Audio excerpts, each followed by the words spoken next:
नमस्कार. आपणा सर्वांचे खूप खूप मनापासून स्वागत आहे. सर्व लाडक्या बहिणी, आता आपणास माहीतच आहे की आता नवीन वेबसाईट आलेली आहे ई-केवायसीची, म्हणजेच नवीन अपडेटेड वेबसाईट आलेली आहे. आता वेबसाईटमध्ये बरेच असे पर्याय आलेले आहे आणि बऱ्याच लाडक्या बहिणींची कमेंट्स आहे, कारण की आता ताई बऱ्याच काय विचारत आहेत, काय काय प्रश्न आहेत, ते सर्व प्रश्न आपण या व्हिडिओमध्ये बघणार आहोत. आणि तुम्ही सर्वांनी आता जसं की आता बघा, ज्या बहिणींना पती आणि वडील दोन्ही नाही आहेत, ज्या बहिणी एकल आहेत, ज्या बहिणी परित्यक्त्या आहेत आणि ज्यांची याआधी ई-केवायसी करताना चूक झालेली आहे आणि ज्या बहिणींकडे कागदपत्र आहेत, ज्या बहिणींकडे कागदपत्र नाही आहेत, अशा पद्धतीने सर्व लाडक्या बहिणींनी आता नवीन वेबसाईटमध्ये ई-केवायसी कशी करायची आहे, सर्व अपडेट आपण या व्हिडिओमध्ये बघणार आहोत. तर सर्व लाडक्या बहिणी व्हिडिओ पूर्ण बघा, तरच तुम्हाला तुमच्या सर्व प्रश्नांची उत्तरे कळतील आणि नवीन ई-केवायसी आता वेबसाईटमध्ये कोणीही चूक करू नका. बघा, काल मला एक गृहस्थ आहेत, त्यांनी कमेंट केली होती की ते म्हणाले की आता माझी चूक झाली पुन्हा, म्हणजे दुसऱ्यांदा आता जी नवीन वेबसाईट आली आहे त्यामध्ये त्यांनी पुन्हा ई-केवायसी करताना चूक केली की जिथे नाही म्हणायचं आहे तिथे मी पुन्हा होय म्हटलं. तर आता हे पुन्हा त्यांनी मला कमेंट केली की आता मला एडिट करता येईल का किंवा चूक दुरुस्त करता येईल का. तर असे सर्व प्रश्नांची उत्तरे आपण या व्हिडिओमध्ये बघणार आहोत. तर मी प्रत्येक व्हिडिओमध्ये तुम्हाला सगळ्यांना सांगत आहे, माझ्या लाडक्या बहिणी, माझ्या सर्व मैत्रिणी, सर्व माझ्या महिला, तुम्ही आता ई-केवायसी जेव्हा करणार आहात तुम्ही वेबसाईटवर करा किंवा तुम्ही अंगणवाडीत करा, पण तुम्ही व्यवस्थित करा आणि कुठलीही चूक करू नका. कारण की आता तुमची जर चूक झाली तर तुम्हाला पुन्हा चूक दुरुस्त करण्यासाठी काही ऑप्शन नाही, पर्याय नाही. तर या ताईची पहिली कमेंट आहे, ताई मी वनिता चव्हाण, मी परित्यक्त्या आहे, तर मी काय करू.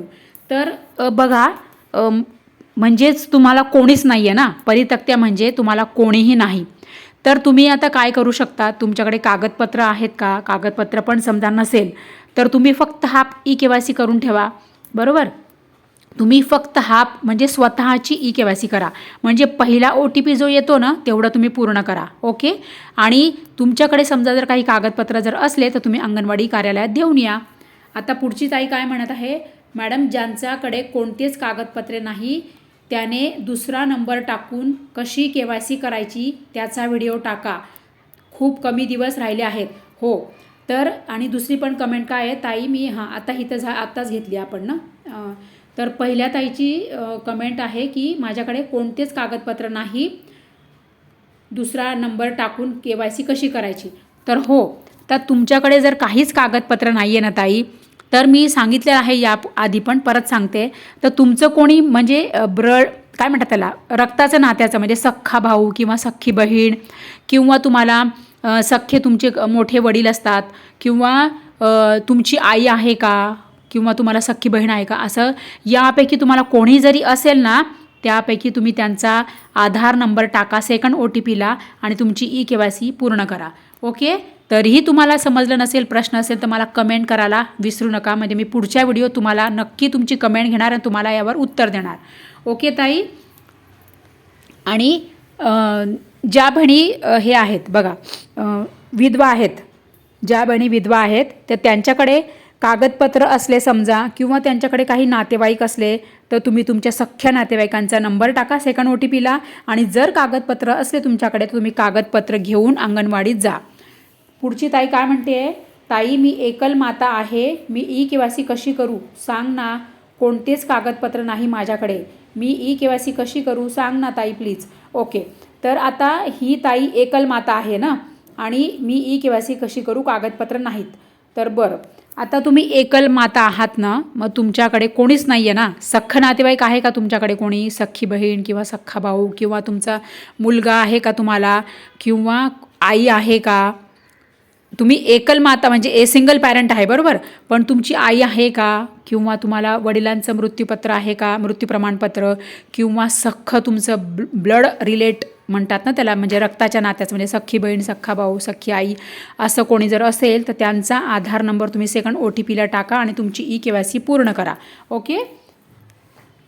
डेथ सर्टिफिकेट सबमिट करने का ऑप्शन ऑनलाइन आ गया क्या वेबसाईट। तर ऑनलाईन सरकार कोणतेही डेथ सर्टिफिकेट ऑनलाईनमध्ये ऑप्शन ठेवलेला नाही आहे, त्यामुळे प्रत्येकाला ज्यांना कागदपत्र सादर करायची आहेत तर त्यांना अंगणवाडी कार्यालयात जाऊनच तुम्हाला तुमचे डेथ सर्टिफिकेट अंगणवाडी कार्यालयात जाऊन द्यायची आहे आणि तुमची EKYC पूर्ण करायची आहे।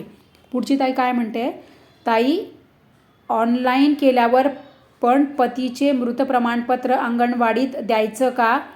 पहिला पण फॉर्म भरताना पण पतीचं मृत प्रमाणपत्र दिलं होतं, आता ऑनलाईन ऑप्शन आलं आहे। तर ऑनलाईन ऑप्शन म्हणजे आता ऑनलाईन ऑप्शन आलेलं नाही, सरकारने ऑनलाईनमध्ये आता हे ऑप्शन ठेवलेलं नाही।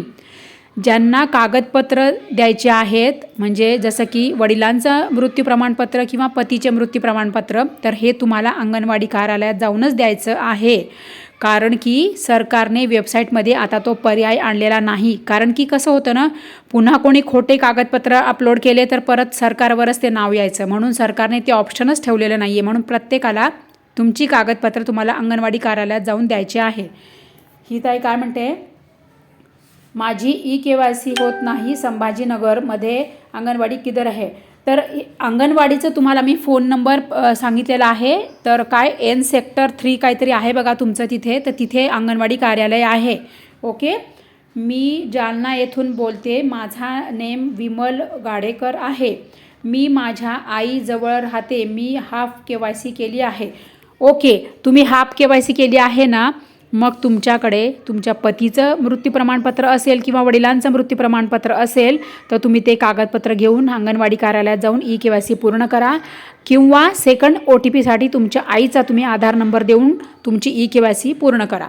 ओके, पुढची ताई काय म्हणते, ताई मी एकल माता आहे, मी EKYC कशी करू सांग ना, कोणते। हे तर झालं ना, ही कमेंट घेतली आपण याच्या आधी पण। तर अशा पद्धतीने तुम्ही EKYC करा, आणि ज्या बहिणी अविवाहित आहे तर अशा बहिणींनी ऑनलाईन EKYC कशी करायची आहे हे मी तुम्हाला त्यासाठी सेपरेट व्हिडिओ आणणार आहे। तर लाडक्या बहिणी, पुन्हा मी तुम्हाला सांगत आहे की तुम्हाला आता वेबसाईटमध्ये जर तुम्ही ऑनलाईन EKYC करत आहात तर तुम्ही चूक करू नका, कारण की व्यवस्थित मी तुम्हाला माझे आय थिंक 3 व्हिडिओ माझे झालेले आहे अपलोड, EKYC ऑनलाईन आता कशी करायची नवीन वेबसाईटमध्ये। तरीसुद्धा आज पुन्हा मी 8 वाजता पण माझा व्हिडिओ आणण्याचा प्रयत्न करत आहे। तर सर्व लाडक्या बहिणी, पुन्हा मी सांगते आहे की EKYC करताना चूक करू नका। एकदा तुम्ही चूक केलेली आहे ना, तर त्यासाठी सरकारने तुमच्यासाठी हे ऑप्शन दिलेलं आहे एडिट करण्याचं, पण आता तुम्ही दुसऱ्यांदा जर पुन्हा चूक केली EKYC करताना तर तुम्हाला पुन्हा दुसऱ्यांदा एडिट करता येणार नाही, पुन्हा दुसऱ्यांदा तुमची चूक दुरुस्त तुम्हाला करता येणार नाही। तर लाडक्या बहिणी, संपूर्ण अपडेट तुम्हाला कळालं असेल सर्व बहिणींची। आतापर्यंत 3 व्हिडिओमध्ये ज्या कमेंट्स आलेल्या आहेत त्या सर्व ताईंचे मी प्रश्न घेतलेले आहेत, कमेंट्सला मी सगळे उत्तरं दिलेली आहेत। तरीसुद्धा माझ्या सगळ्या लाडक्या बहिणी, माझ्या सगळ्या मैत्रिणी, सगळ्या माझ्या महिला, तुम्हाला तरीसुद्धा काही प्रश्न असेल, अडचणी असेल तर मला कमेंट करायला विसरू नका। EKYC लवकर करा, कारण की आता खूप कमी दिवस राहिलेले आहे, आजची 14 तारीख पण संपण्यात आलेली आहे। EKYCसाठी तुम्हाला काही अडचणी असू दे, प्रॉब्लेम असू दे, समस्या असू दे, मला कमेंट करा, मी तुमच्या सर्व कमेंट्सला उत्तरं पण देत असते, आणि मी तुमच्या सर्व कमेंट्स व्हिडिओमध्ये घेत असते आणि तुमच्यासाठी लगेच व्हिडिओ आणत असते। तर लाडक्या बहिणी, खूप महत्त्वाचा व्हिडिओ आहे हा, व्हिडिओ सगळ्यांना शेअर करा हां, आणि ज्यांच्याकडे मोबाईल नाही आहे त्यांना पण हा व्हिडिओ दाखवा हां ताई। तर मी 8 वाजता पुन्हा तुमच्यासाठी व्हिडिओ आणण्याचा प्रयत्न करणार आहे हां ताई। तर व्हिडिओला लाईक करा आणि शेअर करा हां।